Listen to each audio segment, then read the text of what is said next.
Assalamualaikum warahmatullahi wabarakatuh. Pada video ini, saya akan mempresentasikan hasil penelitian yang telah dilakukan.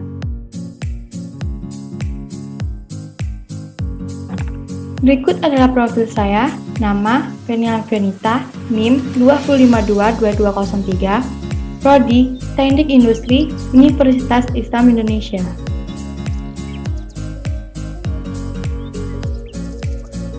Sebelum saya menjelaskan lebih lanjut, saya akan menampilkan video cuplikan tentang pandemi COVID-19.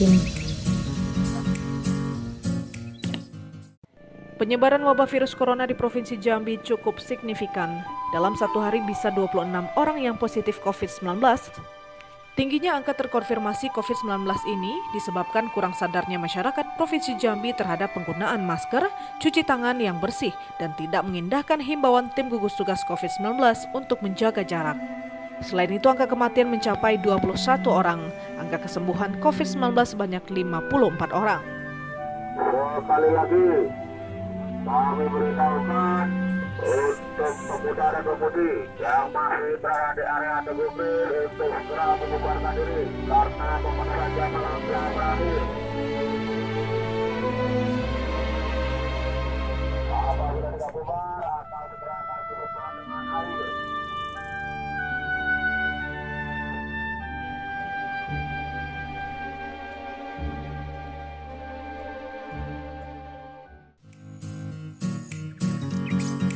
Dari video tersebut dapat diketahui bahwa tingginya angka terkonfirmasi COVID-19 ini disebabkan kurangnya kesadaran masyarakat Kota Jambi terhadap penggunaan masker, mencuci tangan dengan bersih, dan menjaga jarak.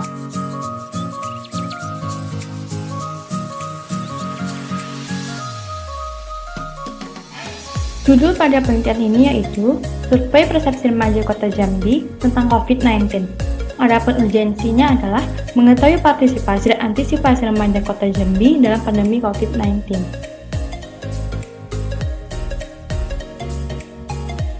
Adapun tujuannya yaitu yang pertama, untuk mengetahui persepsi remaja Kota Jambi tentang COVID-19 dari aspek pengetahuan, sikap, dan tindakan. Yang kedua, untuk mengetahui upaya atau cara yang dilakukan masyarakat khususnya remaja.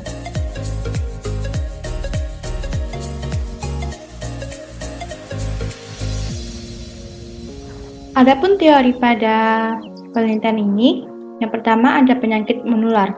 Penyakit menular adalah penyakit infeksi yang disebabkan oleh mikroorganisme seperti virus, bakteri, parasit, dan jamur.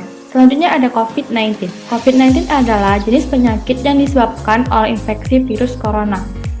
Selanjutnya ada persepsi. Persepsi merupakan sebuah proses identifikasi atau pengenalan pada suatu hal yang menggunakan indera yang dimilikinya. Selanjutnya ada pengetahuan. Pengetahuan adalah hasil tahu diri manusia dan ini terjadi setelah orang melakukan penginderaan terhadap objek tertentu. Selanjutnya ada sikap. Sikap adalah hal utama yang paling terlihat berbeda pada masing-masing individu maupun negara. Dan selanjutnya ada tindakan. Tindakan adalah mekanisme dari suatu pengamatan yang muncul dari persepsi sehingga ada respon untuk mewujudkan suatu tindakan tersebut. Selanjutnya ada kuesioner. Kuesioner adalah daftar pertanyaan yang diberikan dari peneliti kepada responden baik secara langsung maupun secara tidak langsung. Kuesioner terbagi menjadi dua jenis. Yang pertama ada kuesioner terbuka dan kuesioner tertutup. Pada penelitian ini digunakan adalah kuesioner tertutup. Kuesioner tertutup adalah daftar pertanyaan yang alternatif jawabannya telah disediakan oleh peneliti. Selanjutnya ada sampling. Teknik sampling adalah cara menentukan sampel yang jumlahnya sesuai dengan ukuran sampel yang dijadikan sumber dari data sebenarnya dengan memperhatikan sifat dan penyebaran populasi agar diperoleh sampel yang representatif. Selanjutnya ada langkah-langkah. Yang pertama ada identifikasi masalah. Untuk menentukan masalah yang menjadi latar belakang dilakukannya penelitian ini. Yang kedua ada tinjauan pustaka. Untuk mendapatkan dasar ilmu pengetahuan yang mendasari penelitian ini dilakukan. Yang ketiga ada pengumpulan data. Data yang digunakan adalah data primer dan data sekunder. Data primer adalah data dari hasil kuesioner dan data sekunder adalah data dari kasus COVID-19 di Kota Jambi. Yang keempat ada pengolahan data. Tahapan pengolahan data terdiri atas rekap hasil kuesioner dan pengolahan data menggunakan grafis.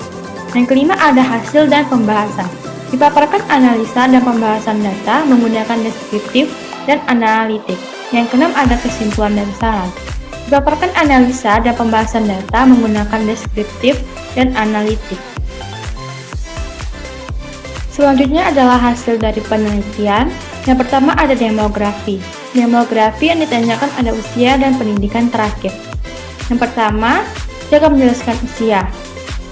Pada usia, menunjukkan presentasi klasifikasi usia responden. Responden terbanyak adalah remaja usia 18 tahun sebanyak 41 responden, lalu remaja usia 17 tahun sebanyak 9 responden, kemudian remaja dengan usia 19 tahun sebanyak 8 responden, setelah itu remaja usia 16 tahun, 21 tahun, dan 24 tahun, dengan setiap usia tersebut sebanyak 1 responden. Data berikutnya adalah pendidikan terakhir dari 64 responden, menunjukkan presentasi dari klasifikasi pendidikan terakhir responden. Responden terbanyak adalah sekolah menengah atas atau sederajat sebanyak 56 responden, kemudian S1 sebanyak 5 responden, lalu responden terendah adalah sekolah menengah pertama atau sederajat sebanyak 3 responden. Selanjutnya yang ditanyakan adalah pengetahuan. Dapat diketahui bahwa hampir semua remaja Kota Jambi memiliki pengetahuan tentang COVID-19. Dari keseluruhan pertanyaan yang diberikan untuk mengukur pengetahuan, seluruh pertanyaan mendapat nilai tertinggi adalah sangat mengetahui. Selanjutnya diikuti dengan ragu-ragu dan nilai terendah adalah tidak mengetahui. Diharapkan ke depannya untuk seluruh remaja Kota Jambi dapat memahami dan mengetahui dalam pengetahuan mengenai COVID-19. Selanjutnya ada sikap. Diketahui bahwa 70% responden sangat setuju dalam sikap yang dilakukan selama pandemi COVID-19, lalu 26% setuju dan diikuti dengan 4% tidak setuju. Semua pertanyaan diberikan dijawab dengan sangat setuju berada pada nilai tertinggi, kemudian setuju, dan nilai terendah pada tidak setuju. Pada pertanyaan ketiga bisa dilihat bahwa tidak ada responden yang menjawab tidak setuju. Diharapkan untuk kedepannya, sikap lainnya bisa seperti pertanyaan ketiga sehingga bisa melawan virus corona secara bersama. Dan untuk pertanyaan terakhir yaitu adalah tindakan. Dapat diketahui bahwa sebanyak 68% remaja sangat melakukan tindakan yang dapat memutuskan rantai penularan COVID-19 dalam kehidupan sehari-hari. Dapat lebih jelas diketahui bahwa pertanyaan pertama dan pertanyaan kedua memiliki 0% untuk tindakan yang tidak dilakukan. Namun, masih ada beberapa remaja yang tidak melakukan tindakan yang dapat mengurangi penyebaran ini dalam 3 pertanyaan lainnya.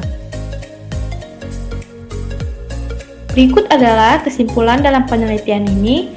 Dari tujuan dan uraian penyelesaian di atas dapat disimpulkan beberapa hal terkait dengan penelitian ini, diantaranya yang pertama adalah dari seluruh pertanyaan yang diberikan pada masing-masing aspek, seluruhnya memiliki tingkat sangat mengetahui, sangat setuju, dan sangat dilakukan sebagai nilai yang tertinggi. Ada beberapa tingkat pada pertanyaan yang memiliki 0% dalam tingkat tidak mengetahui, tidak setuju, dan tidak dilakukan.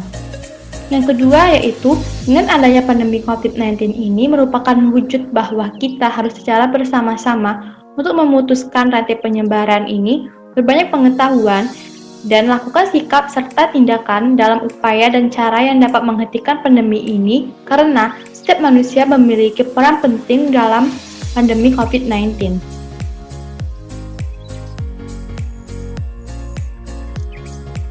Terima kasih. Sekian dari saya, mohon maaf bila ada kesalahan. Wassalamualaikum warahmatullahi wabarakatuh.